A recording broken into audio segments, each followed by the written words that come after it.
Brigadier General Sibley had just pushed Inkpaduta and Sitting Bull west of the Missouri River and was forced to turn back after realizing he'd ran too deep into the Dakota Territory without backup.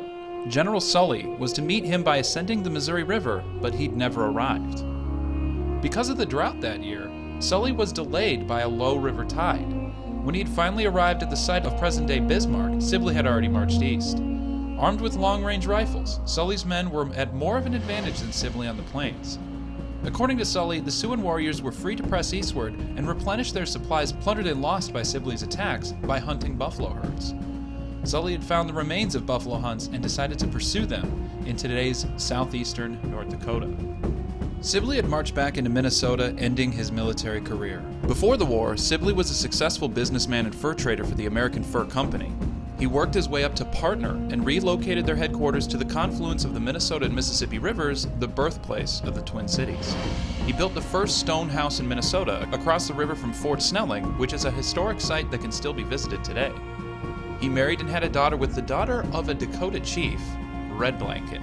He would eventually remarry the daughter of a general at Fort Snelling. He got a political career going, and he was a non-voting congressional representative from the territory of Wisconsin, then the territory of Minnesota. He eventually became the first governor of the state of Minnesota once it gained statehood in 1858.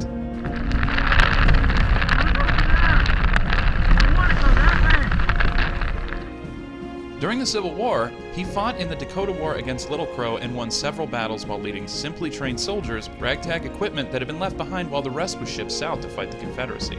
After the war and his campaign into North Dakota, Sibley would re-enter business life in St. Paul and serve in the Chamber of Commerce as well as the president of several railroads, banks, and other companies.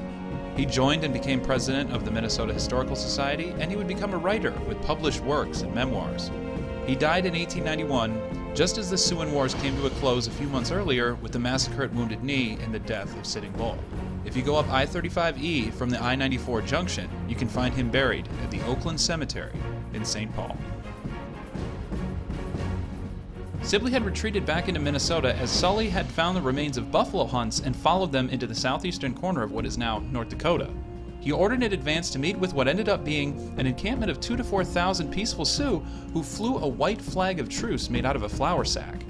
They claimed to have been hunting and just living life on the plains like any other natives, separate from the operations of Sitting Bull and Inkpaduta. There were many teepee encampments that had been set up there for the summer buffalo hunts, not looking as if they'd been set up recently. The native tribes of the plains were nomadic and held few permanent settlements. This one looked as if it had been there as long as one could get during the summer months. The natives were startled and wary by seeing the soldiers. They started packing up and leaving the village. It seemed they weren't looking for a fight. Sully ordered that the camp be surrounded and escape routes be cut off. In the process of doing so, he spread his forces very thin, and at sunset, he even ordered a desperate charge by one of his battalions to prevent natives from escaping once darkness was settling in. Then chaos ensued.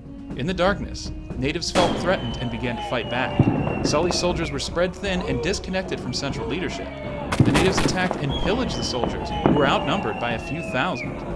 One soldier cried for help while being scalped and wasn't helped because it was believed it was a trap set up by the natives to lure more soldiers that could come to his aid.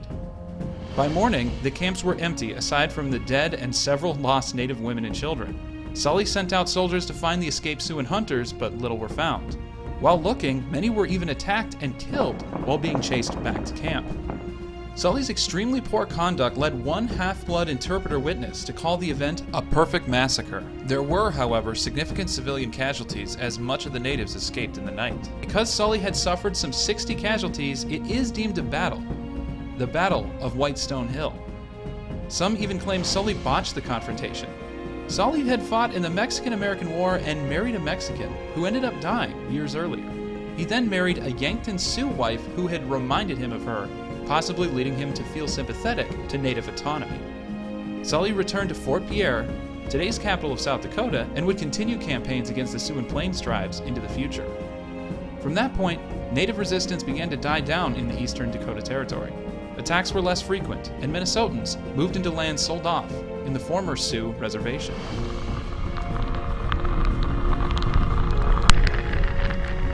I picked a tough day to ride 500 miles. If you remember from an earlier episode, 500 miles are really my maximum. I unfortunately pick a rainy day to cover them all.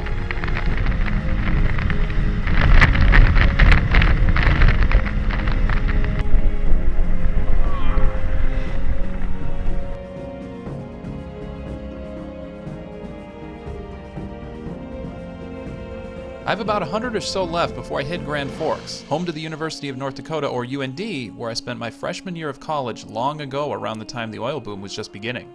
It'll be my first time back in town in about 7 years.